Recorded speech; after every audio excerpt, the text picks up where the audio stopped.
bisnis LNG produsen terbesarnya udah berpindah ke Amerika Serikat. Kok bisa? Karena ketika perang Rusia Ukraina terjadi, itu kan perjanjian banyak batal nih.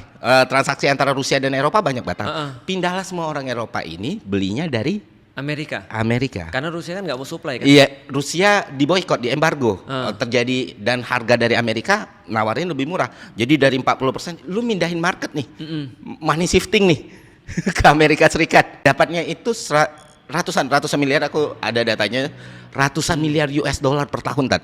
Jadi pengkali dari sebelum perang itu terjadi itu bisa sampai 8 sampai 13 kali lipat lebih besar. Nah, ketika Rusia ini lebih besar, ketika perang Rusia Ukraina terjadi, makanya kita lihat Amerika bilang bantu Ukraina, tapi sering ada friksi gitu kan, sering kayak ogah-ogahan gitu. Dari pihak Eropa dan Ukraina mereka dapat senjatanya, dari masalah Rusia sama Eropa mereka dapat LNG-nya. Itu aja udah gede banget, makanya Lockheed, Boeing, RTX itu sahamnya naik semua, terus perusahaan-perusahaan LNG itu naik semua. Ternyata yang didapat di Rusia dan Ukraina ini, konflik Rusia dan Ukraina ini, kalau dibandingkan dengan Iran, itu jauh lebih besar yang didapat Amerika di bisnis LNG di konflik Iran. Kapital yang bisa didapatkan Amerika Serikat itu malah naik.